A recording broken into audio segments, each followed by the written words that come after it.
Today is a special day for the National Park Service and Dare County Schools.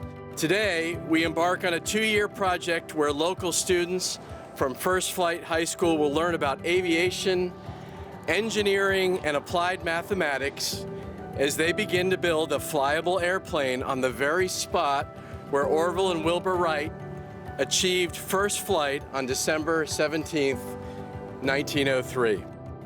This place holds such importance and significance in the history of aviation. Just how far aviation has come to this point where we can build a plane in school, it's nice. So we've got First Flight, the high school, First In Flight across the street, and the airplane will go through its first flight after the students build it right here at the First Flight Airport. So, I mean, it's just incredible that the students will be able to do this.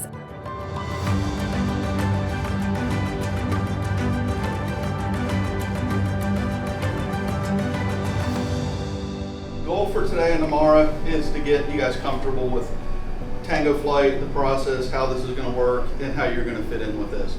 The aviation program is a new program in our career and technical education opportunities for students. The program is designed as an elective to students that are interested in transportation, distribution and logistics, or science, technology, engineering and math. Keep this real informal, so please interrupt and ask questions. Tango Flight is a nonprofit. We work with high schools across the country to introduce aviation and STEM to them, and in the process of that, they build a 2-seat light sport aircraft.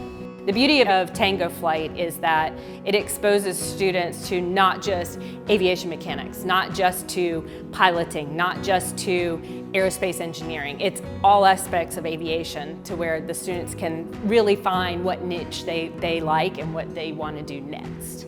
It's a 2-year program. It's a classroom curriculum, so about half the time they'll be in the classroom doing more traditional high school STEM, science, technology, engineering, math type things. And then the other half of the time they'll go over and they're going to work on building the airplane. They'll learn to read the plans, figure out how the parts go together, learn all the techniques for prepping the parts, putting them together to actually build the airplane. And over time, they'll start with a lot of small parts, they'll slowly get bigger parts, and eventually they'll look like airplane parts. And then somewhere around May of the second school year, we'll have something that looks a whole lot like an airplane. The students will take away how bright their future can be, and that aviation is a pathway to get them there successfully. So I hope we can teach them good habit patterns, we can bring on some passion for aviation, the importance of what it is, and right here in the shadow of where the first flight took place, we can have students who have self-selected, who have signed up for this class, 24 of them, to start them out on their aviation careers. 1, 2, 3.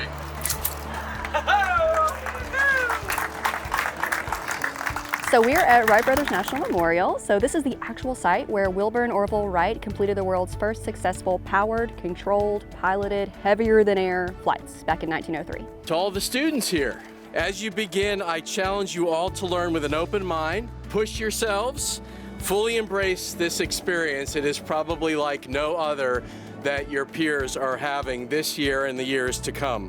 You'll have some good days and some challenging days. There will be successes and setbacks. All of those are part of the learning process. And they were all experienced by the Wright brothers right behind you here at Wright Brothers Memorial. The Wrights, being the first, have kind of enabled this future of exploration. So they started actually with a kite in Dayton, Ohio. And when that was pretty successful, they wanted to scale up, go bigger, go better. That's kind of the theme of the Wright brothers. So then they built a glider, and they needed to find somewhere that was suitable environmentally for them to test this glider. They ended up in Kitty Hawk, North Carolina. So the gliding in Kitty Hawk in the year 1900 was pretty successful. That was kind of the spark. They went back to Dayton. They wanted to come back next year with a bigger, better glider. So when they came back in 1901, it was a total disaster. It was an absolute failure, and the Wright brothers nearly quit their dream. But with a little persistence, a little intervention from their friends and family, they decided to keep going.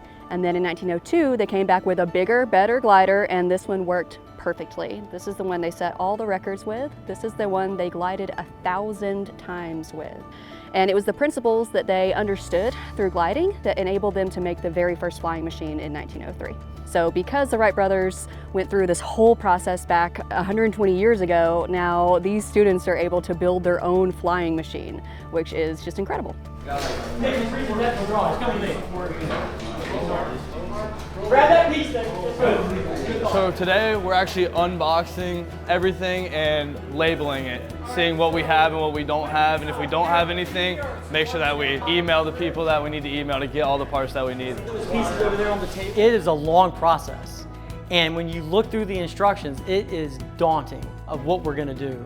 We have a challenging course of activities ahead of us to build this aircraft, but really what it is just an amazing opportunity for all the students. Today, as we began to inventory the parts, and I could see the energy and the spirit in these 23 students running around and identifying parts and thinking that the Wright brothers had done the same thing when they had come down from Ohio to inventory their parts before they built. And they moved out like the wind today. We got so much done. I'm really excited. Today was a great first day in the lab here. We'll finish inventory next week, and I think we'll be doing some of the construction within the next couple of weeks, no problem. I think the inventory process will be much easier as we go ahead, but we have really caught up on glide slope quickly today. The key to the Wright brothers' success was the relationship they had with one another. They trusted each other fully, and they had faith in themselves and confidence in themselves. They were unperturbed even when they failed. And I think that with this project, these students will have some failures, they will have some struggles, and they really just need to find that trust in one another and that trust in themselves, and that's what's gonna kind of pull them through those moments. You can just check everything down on the label check it down the list. It is definitely a team effort. Having all the mentors here to help shepherd the process with the great students we have here is going to make it happen. It's a challenging course ahead for the students and for us, I think, and at the end, 2 years from now, I think everybody's going to be super proud for what they were able to accomplish.